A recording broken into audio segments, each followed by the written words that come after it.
Hello everybody, Andy here again. Right, today I want to talk to you about this, I don't know, or the things surrounding this. Do you know what this is? This is a brand new album by Prince.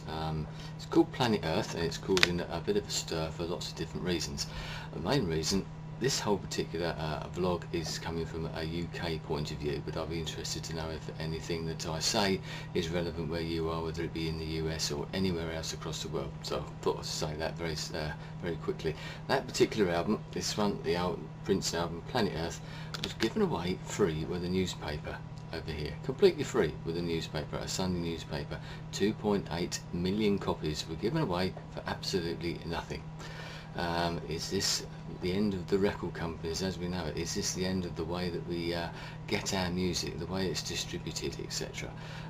We're used to getting free music now in lots of different ways. Over here, once again in the UK, lots of newspapers, magazines, etc. give free CDs out every week, every month. Monthly music magazines give them away free.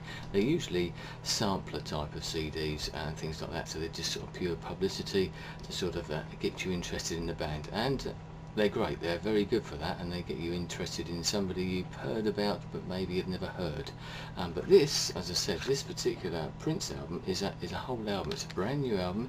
It's 45 minutes long. It's all original material. It's effectively a new Prince album, and I think, to a bit of a pun, but I think this is a sign of the times. It's not a bad album actually. It's not one of his best, but there's certainly some very good tracks on it. And as I said, I think this is the way that things are going now. The way that the whole way that music has been shaken up, the whole music industry is being shaken up, as they sometimes need to. The advent of MP3 particularly, when we had Napster years ago, that certainly shook things up, and recently obviously we've had things like iTunes, the iPod. Everybody's buying MP3s, downloading them, listening to them on their iPods, whether it be on mobile phones, on computers. I've got gigabytes and gigabytes worth of music, all legal as it happens, on my PC, and I can listen to it at any time. I buy a CD nowadays, sort of convert it to MP3s, put it on the computer or the iPod, and then it goes into a case underneath the bed type of thing, put out of the way. And this is a sign of the times, I think. So are record companies worrying? I think they certainly are, and they need to be. Lots of things are changing. I think lots of artists are realising now. We've seen it with places like MySpace. Lots of new bands are getting involved with MySpace because they can control what they do. It's them in control, not a record company, that sort of thing, as it was in the past. They're still getting record companies, and they do have their uses for sort of touring expenses and maybe the publicity machine at the start. But with MySpace and that, some bands have found that they don't need it. YouTube as well is another great one for promoting bands' videos. They can upload sort of live gig videos and things like this, and get their word out there, get the sort of the rumour mill going and that sort of thing, build up a following. And sometimes they don't need record companies at all. They do it on their own. It reminds me a bit of the old sort of punk era back in the 70s and mid-70s, where the whole music scene was shaken up by the whole punk rock explosion. And out of that came a whole new sort of ethos and way of doing things, whether right across the board, not just in music but in other spheres, film, fashion, arts, etc., etc. But it shook everything up, and lots of little record companies, specialist record companies, even specialist record shops, labels, right across the board, as I said, even gig venues and promoters, etc. They started up with a completely different way of looking at things. What's happened since then is that a lot of those people have gone bust, or they've been swallowed up by the multinationals. Now we have about, I think at the last count, about 5 basically major companies that own just about every single label that you can think of. You might think you've got a label that you buy music from, which is a fairly small label, but the chances are, if you look into it, it's actually owned by one of the big boys in the end. And I think people are getting a bit bored with that. A lot of the material that is being pumped out nowadays is derivative, it's bandwagon jumping music. It's the sort of music that you get on American Idol, Pop Idol over here, all those sort of talent related shows, which have got an appeal. But I think the majority of the sort of discerning music lovers, shall we say, out there aren't interested in that sort of thing, which is why CD sales have gone down considerably right across the board. Here in Britain, across in America, I know that CD sales have slumped as well. Downloadable sales have continually rising all the time, because people are now getting music that possibly they couldn't buy on CD before. The long tail theory that I've heard people mention, that you can buy just about anything online now, CDs as well, but certainly MP3s. And I think that is also changing things. Apart from the advent, someone like Prince seeing a gap in the market maybe, or seeing the way that things are going now. He's had a history of challenging record companies. I can remember him having sort of slave written across his head at one time when he had a problem with his record company at the time. He changed his name from Prince to the artist formerly known as Prince, and he was even some sort of little squiggle at some time, I seem to remember. But now he's realised that he can promote himself, he can do all these things completely differently.